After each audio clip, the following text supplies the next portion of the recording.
fiquei sabendo que foi vazado, mas graças a Deus não tem problema não. Pode vazar à vontade, não tem problema não. Hoje, inclusive, fiquei preocupado, né? Eu ganho mais ou menos 20.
Igrejas voltam a funcionar depois de 2 meses e meio fechados. Fogo Amigo, médico da rede pública, é investigado por desvio de respiradores usados no combate à Covid-19.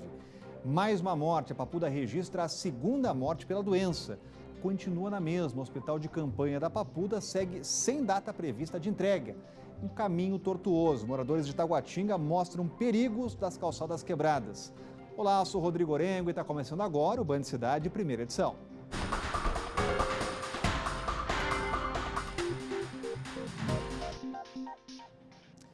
Os 19 parques do Distrito Federal voltaram a funcionar hoje após mais de 2 meses fechados.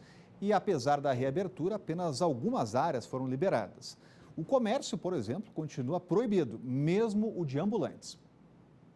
Tinha gente contando as horas para a reabertura dos parques. Em Águas Claras, já nas primeiras horas da manhã, o movimento era intenso. Faz falta, a gente fica, principalmente quem mora em apartamento, né? Não tem como expandir, tomar um sol, caminhar, e a gente fica estressada mesmo nesse período.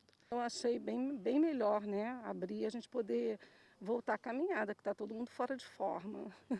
Mas nem todas as áreas dos parques foram liberadas para o uso, como é o caso dos parques infantis, equipamentos de ginásticas, quadras e banheiros. Restaurantes e ambulantes também seguem sem autorização para retomar as atividades. As aulas de ginástica ou qualquer outro serviço que gere aglomeração continuam proibidos. Para fiscalizar o cumprimento das normas, a Secretaria de Esporte está recrutando profissionais de educação física. Será um trabalho voluntário. Nós vamos ajudar o Estado para que ele retome as atividades físicas aqui com segurança e com qualidade de vida.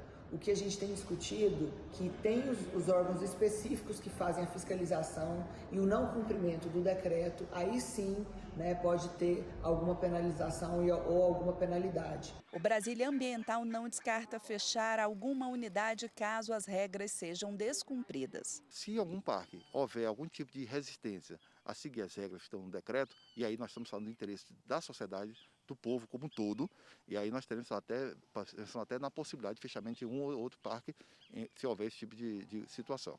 Além dos parques, as igrejas reabriram as portas nesta quarta-feira.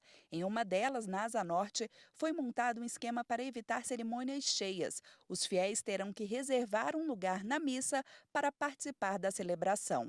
E segue a restrição para grupos de risco. Os menores de 12 anos, maiores de 60 também não poderão, por enquanto, estar presente no culto, na celebração, nas igrejas.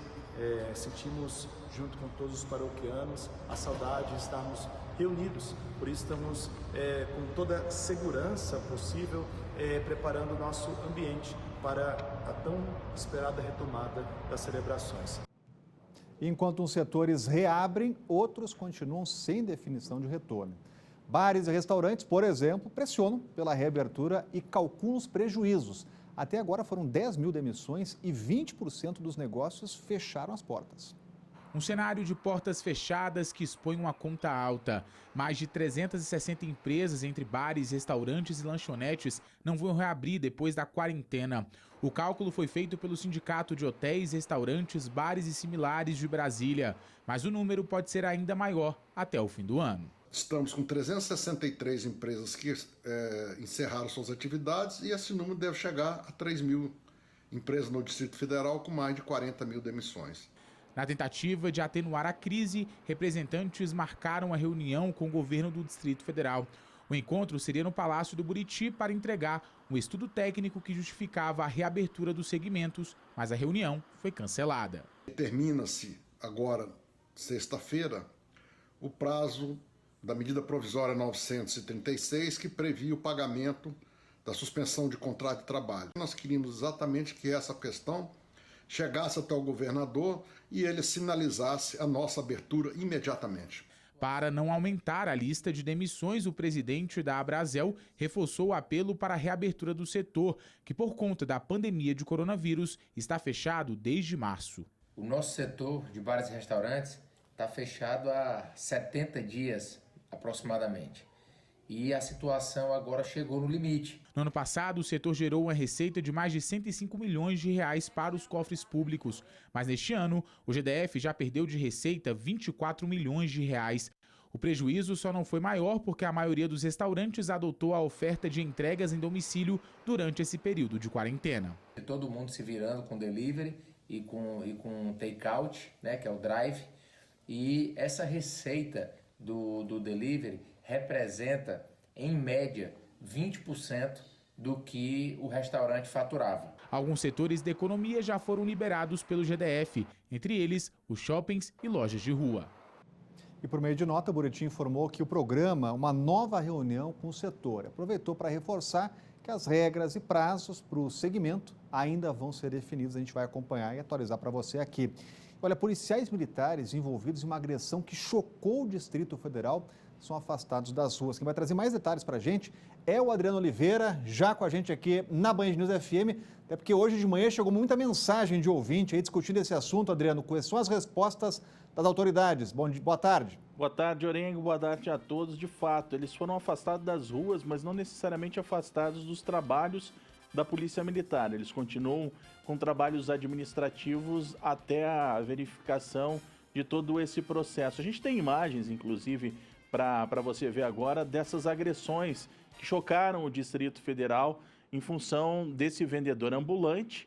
Você vê na tela, ele na frente de um supermercado, ele acaba sendo chutado por policiais, né? E depois você vê também a questão de eles ter sido batido, ou seja, sofrer agressão com um cacetete. O nome desse vendedor ambulante é Wellington Luiz Maganha, ele que aparece vestindo essa camiseta no primeiro vídeo e depois sem camiseta. Ele é vendedor ambulante, carioca e mora aqui em Brasília há 3 anos. Em depoimento à Polícia Civil, ele disse que havia comprado refrigerante e 2 cervejas e que os policiais o mandaram colocar a mão na parede. Ainda segundo o relato, os PMs começaram a revistá-lo, mas não encontraram nada de errado.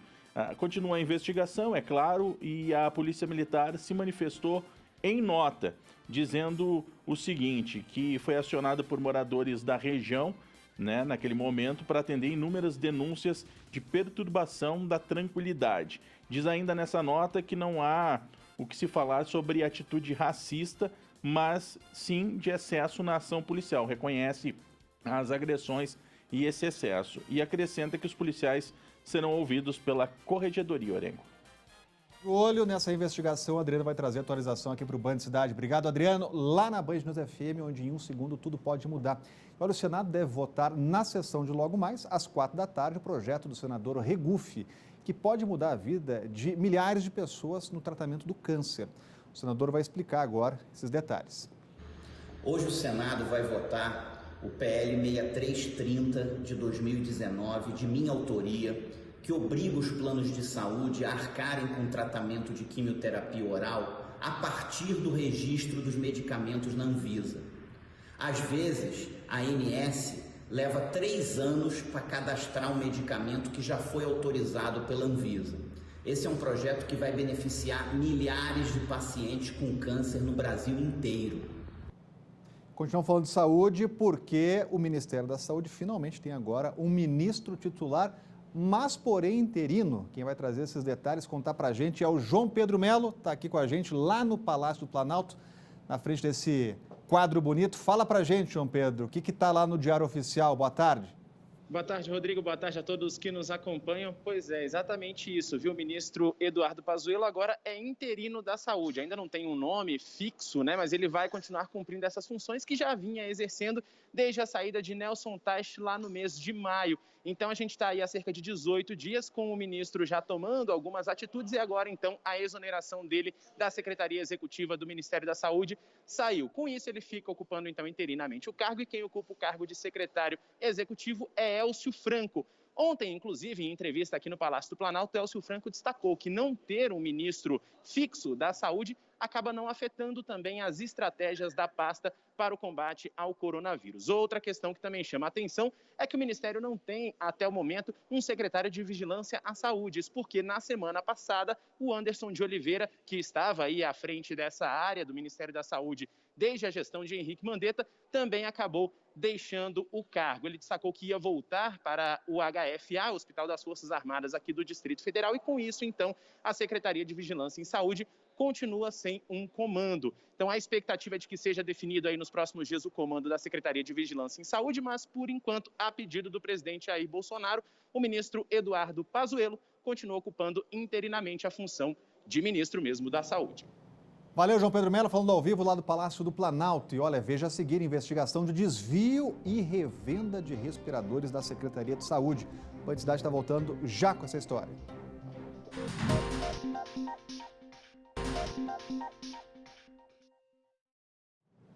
A polícia investiga o desvio e a revenda de respiradores da Secretaria de Saúde aqui da capital. E a suspeita é de que um médico liderava esse grupo criminoso. Quem vai trazer mais detalhes para a gente é a Thalita Almeida. Que história é essa? Até um médico envolvido nessa história, Thalita. Boa tarde. Boa tarde, Rodrigo. Isso mesmo. Bom, o nome desse médico não foi revelado, né? As investigações vão prosseguir e, de acordo com a Polícia Civil e com o Ministério Público, justamente, né, para não atrapalhar a investigação, é que o nome dele, a identidade, vai ficar mantida em sigilo. Agora, só para reforçar como funcionava, né, esse esquema, os criminosos se aproveitavam desse período de pandemia, que a gente tem acompanhado várias compras de aparelhos, né, para desviar alguns equipamentos, entre esses equipamentos, os respiradores, que são fundamentais no tratamento, no acompanhamento da Covid-19. E o que chama atenção é que eles pegavam esses equipamentos, né, que foram adquiridos pelo governo e revendiam novamente ao GDF por meio de empresas terceirizadas, essas empresas que fecham esses contratos emergenciais. Essa empresa que estaria participando do esquema é uma importadora de produtos hospitalares, ela fica no CIA e a investigação contou com o apoio, então, de agentes do Ministério Público. Até o momento, a suspeita é da prática dos crimes de peculato e advocacia administrativa. Então, só para reforçar, foram 7 mandados de busca e apreensão. Até o momento, ninguém foi preso, mas as investigações vão prosseguir, né? De acordo com a Polícia Civil, outras empresas também serão investigadas aí no decorrer do processo. E quem vai falar mais sobre esse assunto é o Cláudio Humberto. A Polícia Civil do Distrito Federal cumpriu hoje mandados de busca e apreensão numa investigação que é quase inacreditável. Olha, é difícil mesmo de a gente imaginar o que se passou na cabeça de um servidor público, médico, que roubava equipamentos de combate ao coronavírus da Secretaria de Saúde para revendê-los ao próprio governo, sem licitação, aproveitando-se da confusão da pandemia, aproveitando-se da fragilidade de todos, inclusive das autoridades, né? De toda a população em relação a essa doença terrível que mata tanta gente. Tomara que a justiça saiba punir esse vigarista, uma vez comprovada a sua culpa, com o máximo rigor. Enquanto isso, o DF chegou a 11.398 casos de coronavírus. Desse total, 6.360 pacientes estão totalmente recuperados da doença.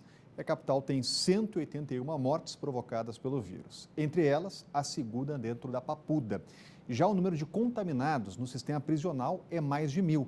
E o hospital de campanha da Papuda, que poderia ajudar no tratamento dentro da unidade, nem tem data para ser entregue. Com a onda de infecções por coronavírus dentro do sistema carcerário da capital do país, o hospital de campanha da Papuda seria uma alternativa para atender a crescente demanda da comunidade. A unidade começou a ser erguida no fim de abril e vai ter leitos de UTI com equipamento avançado para ventilação mecânica e 30 leitos de enfermaria.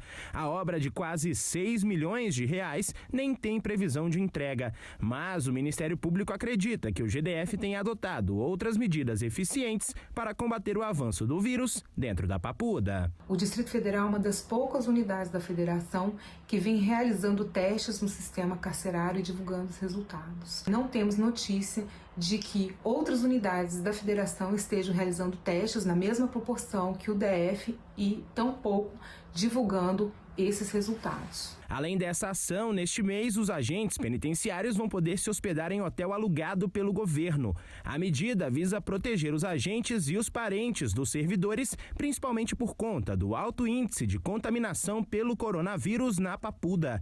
Atualmente, o sistema carcerário da capital do país abriga mais de 15 mil detentos. E agora o assunto é outro, os caminhos perigosos em Taguatinga. Os moradores estão reclamando de buraco e da falta de acessibilidade ao longo de uma das principais quadras da cidade. A gente foi até lá e vai trazer agora o problema para você. Calçada quebrada, buraco na calçada, caixa de água pluvial no meio do caminho na QNL 26 de Taguatinga. O que não faltam são problemas e obstáculos que os pedestres têm que enfrentar todos os dias. Não tem mobilidade alguma, fica sem totalmente. Isso prejudica muito, né, para quem está andando. No caso da Maria Aparecida, o problema está bem ao lado da casa dela. A tampa da boca de lobo está quebrada. Ela já registrou o problema e nada foi feito. Enquanto isso, fica o medo de passar pelo lugar e se machucar. À noite pode passar alguém não vê, né, e cair lá dentro, entendeu? Tá uma calamidade esses buracos aqui. A situação ao longo da pista, conhecida pelos moradores como Nova QNL, já foi levada ao conhecimento da administração de Taguatinga. Vários documentos foram mandados para a administração mandou para a Nova Cap. Mas a empresa Nova Cap sempre fica empurrando com a barriga, né? Que fala que está esperando projeto, enquanto isso a obra está acontecendo lá para o lado do plano piloto. E aqui nada, fica a desejar. E aí é problema para a nossa população aqui do setor QNL. Por meio de nota, a administração informou que tem um contrato de calçadas vigente com a Nova Cap e que vai acionar a empresa para fazer a obra. Olha, na verdade, Brasília foi criada para ser uma cidade de veículos automotores. Desde os seus criadores e até hoje, a negligência com as calçadas tem a ver com isso. Tem a ver com a negligência da pessoa humana, do ser humano. É como se aqui não vivessem pessoas que caminham, que se exercitam, que usam bicicleta, que precisam de calçadas. Em Brasília surgiram as primeiras ciclovias depois de 50 anos de existência da nossa cidade. É uma pena que isso aconteça e até incompreensível, porque afinal de contas calçada é uma obra de baixo custo e, portanto, factível para qualquer governo. Neste momento, em Taguatinga, estão recuperando calçadas. O governo anunciou já a recuperação de cerca de 1 quilômetro dessas calçadas. É absolutamente insuficiente para a enorme carência dessas vias para pedestres utilizarem-se em todo o Distrito Federal. O GDF montou alguns espaços de acolhimento para moradores de rua e quase 400 pessoas já foram abrigadas. Só no Autódromo de Brasília foram 197. Nossa equipe foi ver de perto esse trabalho. O Salvador viveu nas ruas de Brasília nos últimos 5 anos e a experiência não foi nada fácil. É uma vida difícil, viu? Uma vida perturbada, não tem sossego, Quando não é uma coisa é outra, sempre tem uma pessoa para tirar a paz da gente. Para viver na rua não é brincadeira. E eu não desejo isso para ninguém. Mas desde que começou a pandemia do coronavírus, ele viu a vida mudar completamente. As ruas foram substituídas pelo alojamento provisório, instalado pelo GDF no autódromo. Aqui, ele pôde voltar a se dedicar ao crochê e à esperança de nunca mais voltar para as ruas. Eu pretendo nunca mais voltar para a rua, juntar meu dinheirinho, alugar minha kitnet, tocar meu servicinho e viver uma vidinha, né, que a gente merece. Atualmente, o Distrito Federal conta com 2 alojamentos temporários. Além deste aqui no autódromo, foi criada também uma unidade em Ceilândia. Os espaços têm capacidade para atender até 400 pessoas e os locais ainda contam com vagas disponíveis para atender quem tanto precisa. O GDF ainda oferece abrigo na Granja das Oliveiras, que fica no Recanto das Emas, e nos centros pop de Taguatinga e de Ceilândia. Quem aproveitou a oportunidade para sair das ruas foi o Itamar. Ele vivia nessa condição há 4 anos, desde que chegou de Manaus para tratar um câncer. No alojamento, ele pôde fazer cursos profissionalizantes e até receber um diploma. Eu tô tirando tudo que há de melhor daqui. Inclusive eu quero trabalhar, eu quero trabalhar de alguma coisa, porque todo o tratamento que eu recebi aqui no DF, eu sou muito grato, né? E eu quero voltar capacitado para ajudar meu povo lá na Amazônia. Porque eu sou descendente indígena, dos índios Muras. Então eu quero me capacitar aqui para me ser útil ao meu estado. Mas para o Edivaldo, sempre tem o que melhorar. Ele reclama do espaço e cobra atendimento personalizado. Muito apertado, diz que tem que ficar um pouco distante um do outro, com 2 metros de distância.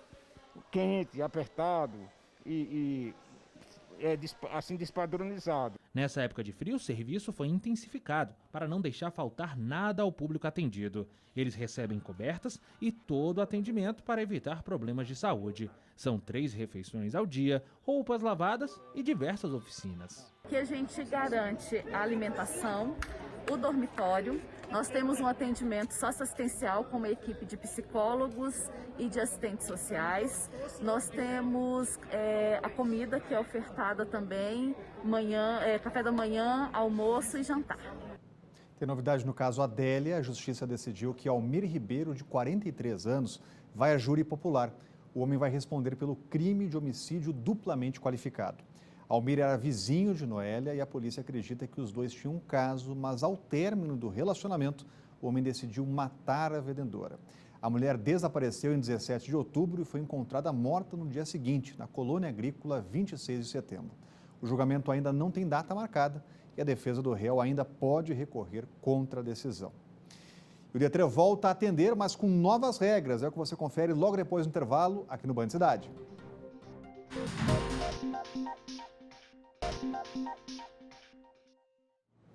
Mudanças no atendimento ao público nos postos do Detran, agora só com horário marcado e com prazos estendidos para a conclusão de alguns serviços. O atendimento presencial nos postos do órgão vale apenas para serviços que não podem ser realizados pela internet. O novo formato de serviço visa não comprometer as medidas de segurança definidas pela Secretaria de Saúde em razão da pandemia de Covid-19. O agendamento pode ser feito pelo telefone 154 ou pelo site do Detran. Aquele cidadão que quiser comparecer para ser atendido, ele não será atendido. Ele terá que ou ligar no 54 para fazer aquele atendimento normal nos postos, agendar seu atendimento, ou se for um caso biométrico, entrar no site do Detran para agendar sua biometria, ou se for vistoria também no site do Detran, reagendando ou agendando a vistoria do seu veículo.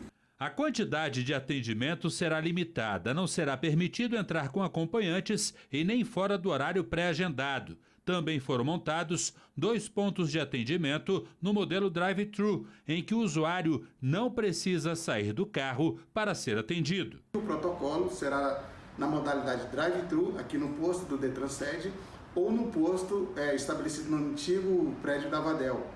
Fica no setor de cargas. Agora, os procedimentos para tirar a primeira habilitação continuam ativos, mas tiveram o prazo ampliado para 18 meses, inclusive para os processos administrativos. A Caixa Econômica Federal liberou hoje as transferências e os saques em dinheiro da segunda parcela do auxílio emergencial depositada em poupanças sociais. Entram nessa etapa 2.600.000 beneficiários nascidos em abril. Até a data de liberação, os recursos já depositados nas poupanças podem ser usados apenas para pagamento de contas, de boletos e também de compra por meio do cartão de débito virtual.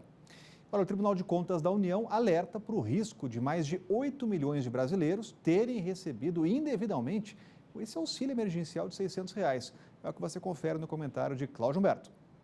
O levantamento do Tribunal de Contas da União mostrou que não foram apenas aqueles 72 mil militares que receberam irregularmente o auxílio emergencial de R$ 600, que vem sendo pagos pelo governo federal em razão da crise da pandemia. Na verdade, minha gente, foram mais de 8 milhões e 100 mil brasileiros que deram uma de João sem braço, aplicaram o golpe do se colar colou, conseguiram furar o cerco do governo, da Caixa Econômica, órgãos como Dataprev, Receita Federal.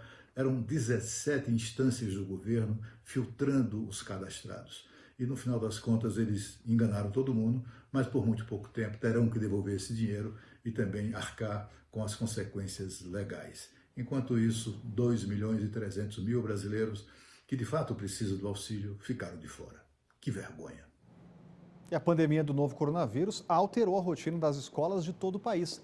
Tanto professores quanto alunos tentam se adaptar agora ao novo formato das aulas. Criar novas dinâmicas para despertar o interesse do aluno é um dos desafios enfrentados aí pelas instituições de ensino.